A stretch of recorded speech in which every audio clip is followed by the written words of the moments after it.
Hello everyone, welcome to BSCC and I am your teacher Bidupal sir. Today I have brought 6 important questions from chapter 1 of class 9 CBSE mathematics and today I will show you how to solve these questions. Alright, so please take a screenshot of these questions.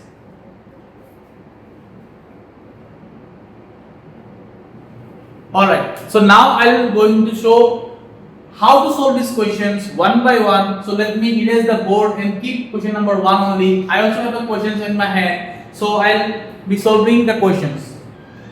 So सीधी बात, no bakwas, let's come to point. The first question is express root over 3 on the number line. How to express an irrational number on number line? That's what we are going to learn today. First of all, you have to express the number as the addition of two different numbers. That means root 3 can be written as square root 2 plus 1. Now these two numbers should be expressed as square of some other numbers.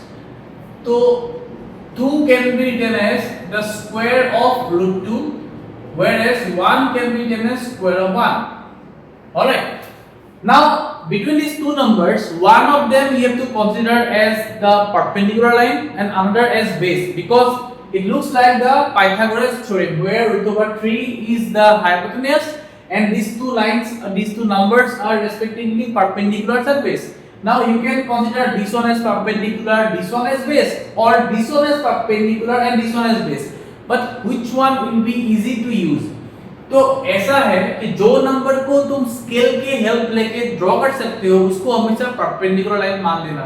That means here we know 1 can be drawn using scale, but root over 2 cannot be drawn using scale. So 1 होगा perpendicular और root 2 होगा base.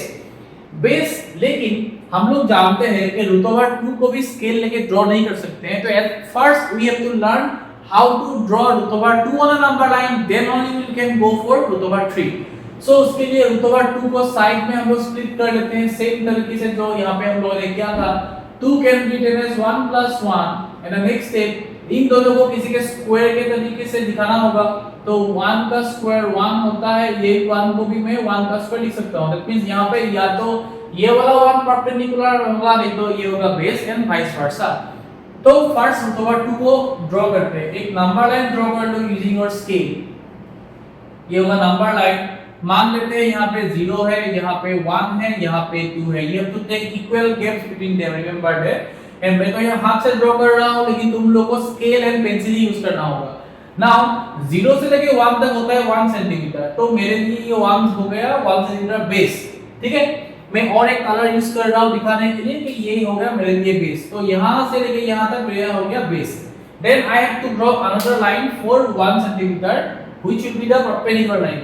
तो scale का help लेके pencil लेके ये एक under line draw कर दो जिसका मेजरमेंट होगा 1 सेंटीमीटर. यहाँ से भी है 1 सेंटीमीटर. अब अगर मैं 0 के साथ ये पॉइंट को ज्वाइन कर देता हूँ, then you will get the hypotenuse and ये है रूट ओवर 2 का वैल्यू. लेकिन रूट ओवर 2 को नंबर लाइन में दिखाना था, ये तो नंबर लाइन नहीं है, तो इसको मुझे यहाँ दिखाना होगा. कैसे दिखाना होगा? कॉम्पास ले लो. अब कॉम्पास लेके कॉम्पास का जो नीडल है, मान लो my thumb is the needle and this index finger is the pencil. तो कॉम्पास को मैं यहाँ 0 में रखूंगा और पेंसिल को यहाँ टच करना होगा. Means I have to take this much radius. यहाँ रेडियस लेके मुझे आर्क ड्रॉ करना है. तो यहाँ तक एक आर्क ड्रॉ करूंगा. वो आर्क जहाँ पे इंटरसेक्ट करता है नंबर लाइन का, वो पॉइंट तक 0 से लेके उस पॉइंट तक ये होगा डिस्टेंस रूट ओवर 2 का. रूट ओवर 2 का मतलब जो रूट ओवर 2 में यहाँ ढूंढ रहा था वो मुझे मिल गया. सो इस पॉइंट से लेके इस पॉइंट के नीचे यहाँ ये वाला डिस्टेंस हो गया रूट ओवर 2 का डिस्टेंस. अब उसी पॉइंट पे मुझे दूसरा वाला लाइन मतलब जो परपेंडिकुलर लाइन 1 है उसको फिर से ड्रॉ करना है. तो स्केल का हेल्प लेके और एक लाइन ड्रॉ करता हूँ. ये हो गया 1 सेंटीमीटर का लाइन. ठीक है, अब बच्चों इस लाइन के साथ ये वाला ओरिजिन ज्वाइन करना है. Let me rub this number. तो अब ज्वाइन कर देता हूँ यहाँ तक.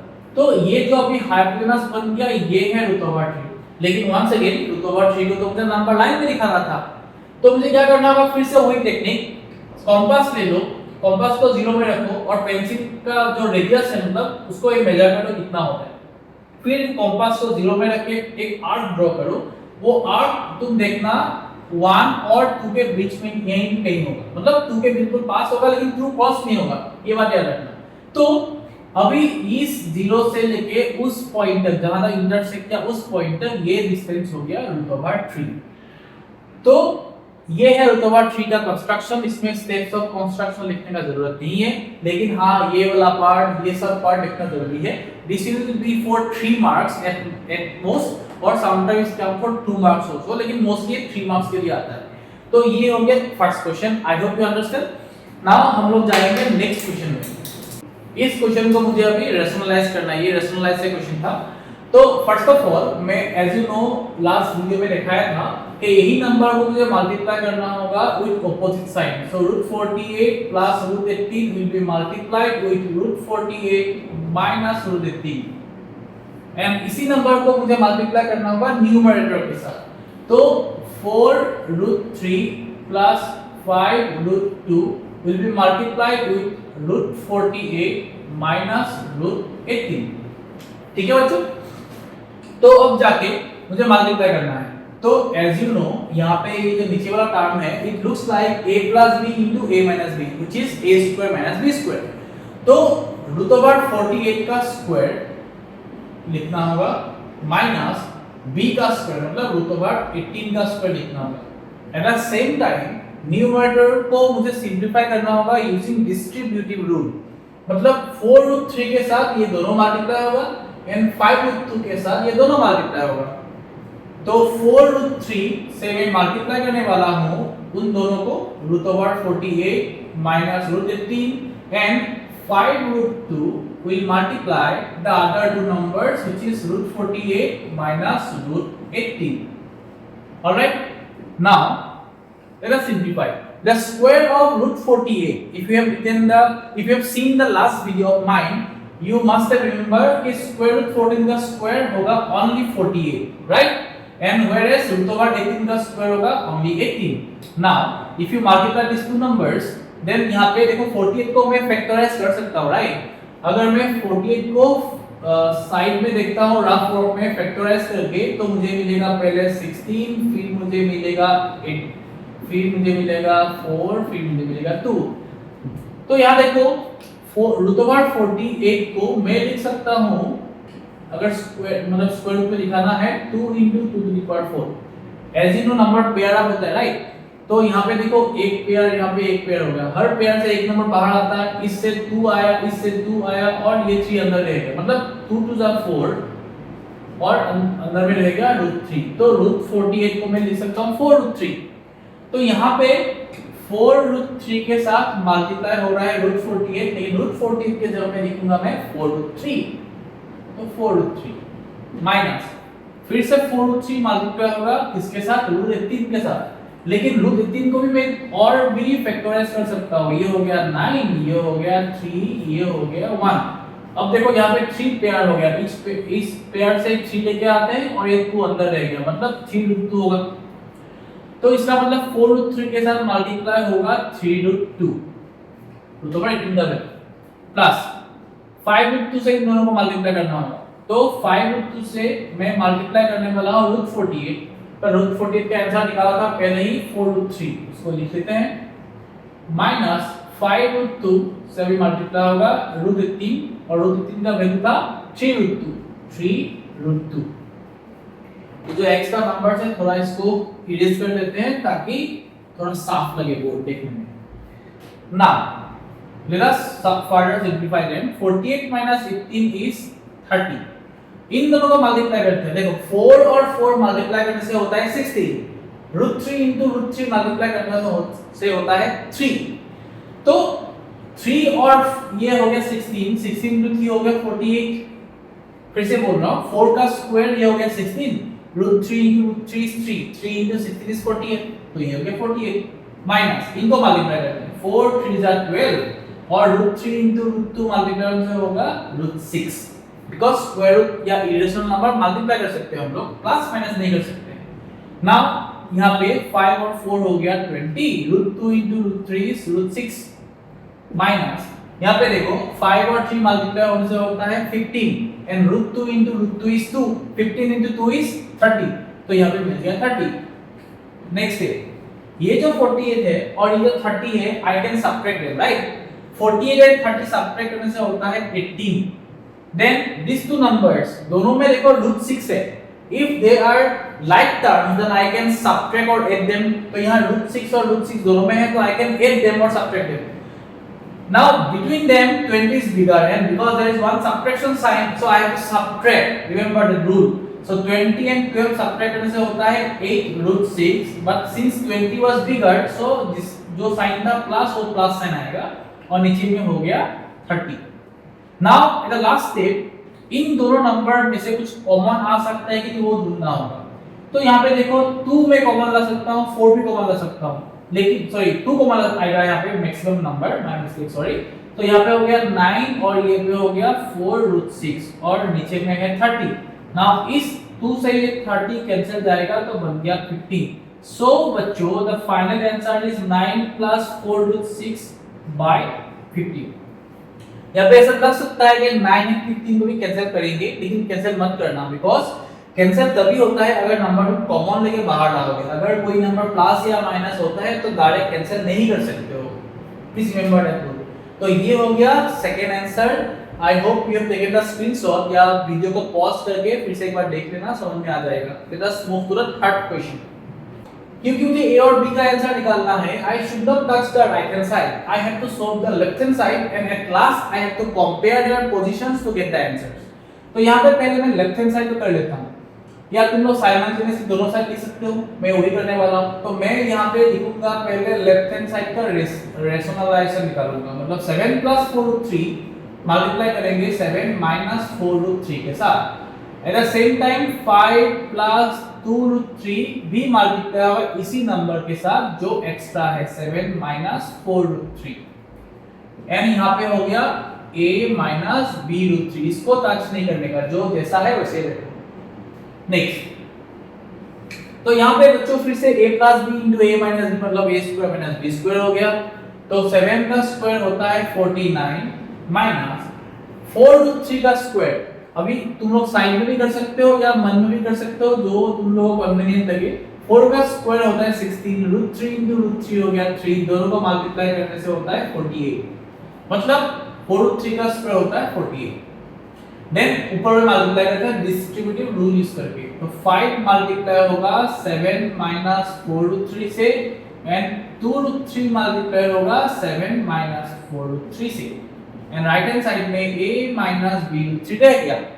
नाउ 49 - 48 इज 1, एंड 5 से अभी इनको मल्टीप्लाई करते हैं। 5 7 जा होता है 35 माइनस 5 4 जा होता है 20 प्लस इनको मल्टीप्लाई करने से 2 और 7 मल्टीप्लाई होगा, बन गया 14√3, और इनको मल्टीप्लाई करने से माइनस 2 4 जा 8 होता है, √3 * √3 3 होता है, एंड यहाँ पे हो गया a - b√3।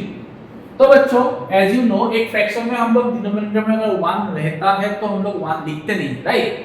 तो यहाँ पे हम लोग 35 और ये जो केवल सिंपलीफाई कर लेते हैं। इन दोनों को देखो, दोनों में ही √3 है, like terms, just like the previous question. तो यहाँ पे भी हम लोग सबट्रैक्ट या ऐड कर सकते हैं। कौन सा होगा यहाँ पे, ऐड होगा सबट्रैक्ट होगा? वेरी गुड, यहाँ पे सबट्रैक्ट होगा, because there is one minus sign and 20 is bigger, so minus sign ही आएगा। 20 एंड 14 सबट्रैक्ट करने से होता है 6, एंड √3 तो रह गया। फिर यहाँ पे हो गया 24 on the right hand side, a - b√3. Now these two numbers can be subtracted. 35 24 subtract करने से होता है 11 - 6√3 equal to a - b√3। बच्चों यहाँ तक करने के बाद हम लोग को दोनों तरफ कंपेयर करना होगा पोजीशंस को। तो I must write on comparing both side, on comparing both side। तो देखो फर्स्ट पोजीशन में 11 है, फर्स्ट पोजीशन में a है, दैट मींस a का वैल्यू हो गया 11।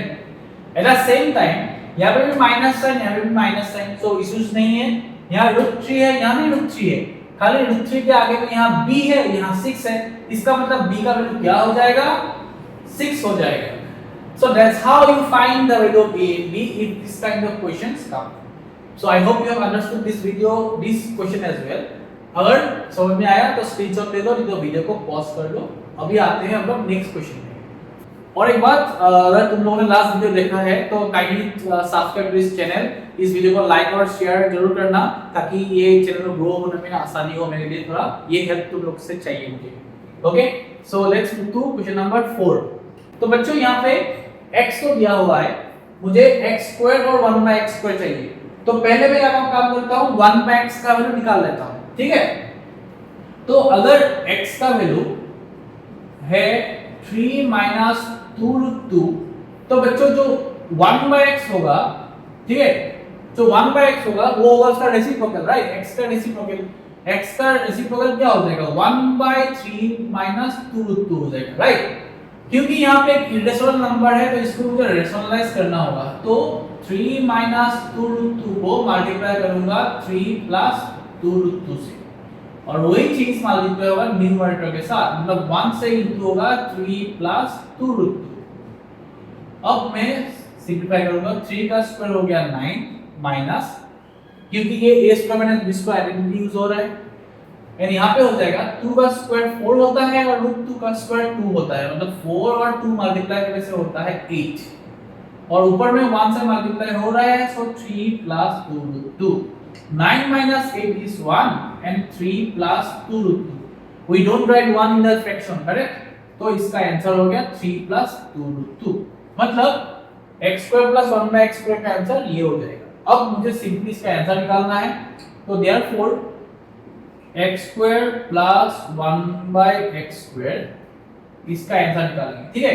वैसे तो हम लोग ये सोचते हैं कि मैं x का आंसर डालूंगा उसका स्क्वायर निकालूंगा, 1/x का आंसर डालूंगा स्क्वायर निकालूंगा, सही है, बिल्कुल सही, वैसे भी आंसर निकल सकता है, लेकिन I would like to show you some different thing. याद करना, अगर ये मान लो y है, ठीक है, ये x² और y² मैं दिखा देता हूं, अगर ये x² और मान लो y² है, तो हम लोग को x + y² मालूम है, लेकिन x² और y² का आंसर मालूम नहीं, but we can derive this by using the whole square formula. कैसे, x² + y² मतलब x + y² माइनस 2xy होता है, ये एक आइडेंटिटी डिराइव है, ये डिराइवेशन आया है मेन फार्मूला से, x + y² से। तो अगर इसको समझ लिया तुम लोगों ने, तो हम लोग यहाँ पे यूज कर सकते हैं। कैसे, देखो यहाँ पे मेरे लिए y है ये वाला, तो x² + 1/x² मतलब देखने में ऐसा हो रहा है, that will be equal to x + y² y मतलब है मेरे लिए 1/x का होल स्क्वायर माइनस 2xy मतलब 2 into first number x into second number है 1/x, ये हो गया डायरेक्ट फॉर्मूला।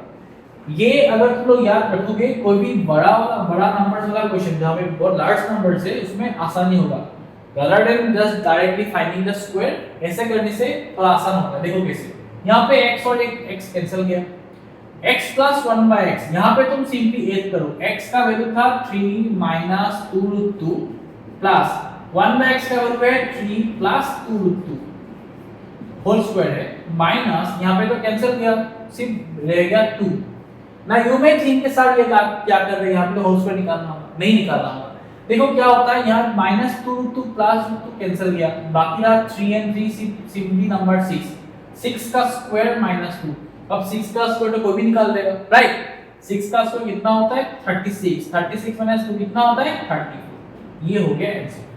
अगर ये वाला मेथड थोड़ा टफ लग रहा है तुम लोग को अभी के लिए, तो हाँ तुम लोग डायरेक्टली x का वैल्यू यहाँ डाल दो, 1/x का वैल्यू डालो, दोनों का स्क्वायर निकालो, फिर प्लस करो, लेकिन आई एम श्योर तुम लोगों को लास्ट में यही वाला मतलब थोड़ा इजी होगा as compared to that direct method. Okay, तो I have you understood this question as well. Let us move to next question number 5।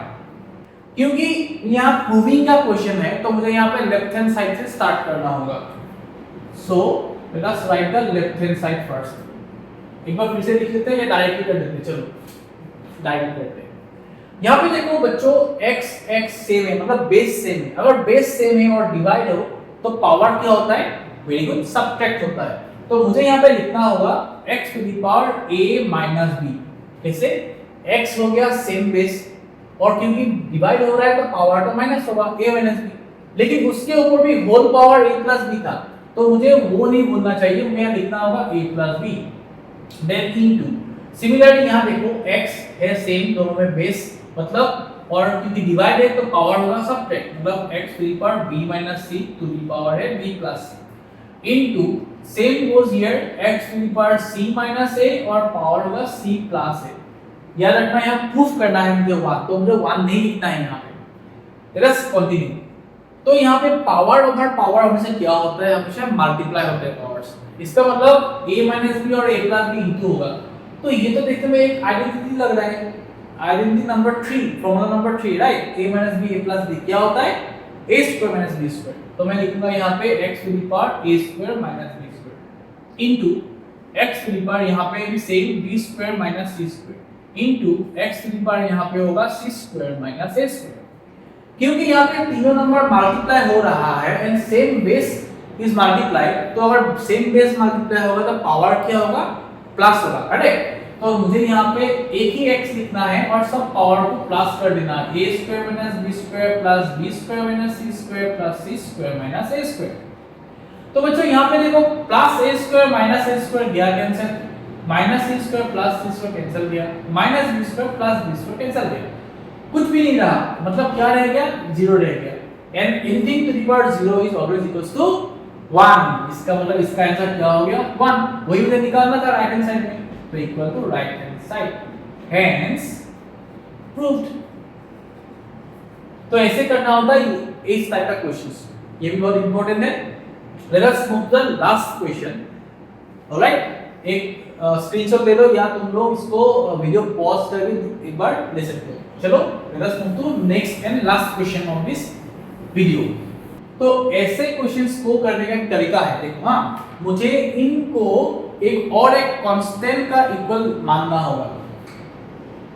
Late a to the power x equals to b to the power y equal to c to the power z equal to k। c ओ देख तो लिख ही चुका है already, नीचे इसकी जरूरत नहीं। k कहां से आ गया, k is a constant where k is a constant, ठीक है। नॉन जीरो कांस्टेंट होगा, लेकिन वो भी लिख सकते हो कि non zero constant, k zero नहीं हो सकता। नाउ हम लोग कंपेयर करते हैं एक दूसरे के साथ। Now a to the power x का वैल्यू अगर k होता है तो अगर मैं सिंपली a को रखता हूं कि x वहां जाके रूट बन जाएगा, मतलब 1/x बन जाएगा। ये कैसे हुआ, लेट मी एक्सप्लेन। अगर मान लो x स्क्वायर इक्वल टू 25 लिखता हूं तो x सिर्फ लिखने से स्क्वायर जाके यहां स्क्वायर रूट होता है, correct. As you know square root लिखने का और एक तरीका है, कैसे लिखते हैं हम लोग स्क्वायर रूट को, हम लोग कोई भी नंबर के ऊपर 1/2 पावर लिखते हैं, करेक्ट। सिमिलरली क्यूब को उस तरह लिखने से क्यूब रूट बनता है। तो अगर मैं यहाँ पे पावर x है, x को वहां पे लेके गया तो x रूट होगा, मतलब 1/x हो जाएगा, करेक्ट। तो ये कंडीशन को समझने से ये भी समझ जाओगे आराम से। तो a equal to k to power x हो गया। तो सिमिलरली मैं लिख सकता हूं b का वैल्यू हो जाएगा k to the power 1/y, okay, और c का आंसर हो जाएगा k to the power 1/z। हो गया, तीनों मिल गया मुझे। अब आते हैं सेकंड गिवन पार्ट जो है b square equal to ac। Since b square equal to ac, तो बच्चों यहाँ पे वैल्यू डालते हैं। b का वैल्यू था k to the power 1/y, k to the power 1/y, लेकिन ऊपर तो होल स्क्वायर था तो इसका होल स्क्वायर आएगा। a का वैल्यू है k to the power 1/x, ac मतलब a into c, तो इनटू करते हैं, c का वैल्यू डालते हैं k to the power 1/z। अब बच्चों पावर ओवर पावर फिर से पावर मल्टीप्लाई होगा, 1 और 2 मल्टीप्लाई होने से होता है 2/y इक्वल्स टू, यहां पे देखो k और k सेम है, सेम बेस मल्टीप्लाई होने से पावर क्या होगा, प्लस होगा, करेक्ट, 1/z। अब दोनों तरफ बेस k है तो I can again compare both side, correct. तो मैं लिखूंगा ऑन कंपेयरिंग क्या मिल जाएगा मुझे, k और k तो सेम हो गया, मतलब पावर सेम हो जाएगा, मतलब 2/y equals to 1/x plus 1/z। बस यही तुमको प्रूफ करना था क्वेश्चन में, ओके। तो यहां तुम लिख देना हेंस प्रूव्ड। तो बच्चों ये था last answer, last of the last question. और लेट मी टेल यू कि ऐसा क्वेश्चंस आरडी शर्मा हो या आरएस अग्रवाल हो या कोई भी ऐसा रेफरेंस बुक में बहुत सारा ऐसा क्वेश्चन मिलेगा। Please solve each and every question. And कोई भी क्वेश्चन में अगर तुमको डाउट हो तो प्लीज कमेंट बॉक्स में जरूर लिखना वो क्वेश्चन कौन सा है, या आरडी शर्मा का कौन सा पेज नंबर में वो क्वेश्चन है वो भी लिख सकते हो तुम लोग। I will come back with another video for that particular question, और मैं नहीं तो कुछ अलग तरीके से उस क्वेश्चन का सॉल्यूशन निकाल के तुम लोग को भेज दूंगा। ओके बच्चों, thank you so much for watching the video. अगर अच्छा लगे तो चैनल को सब्सक्राइब करना और ये वीडियो को लाइक शेयर जरूर करना। Thank you so much, bye bye.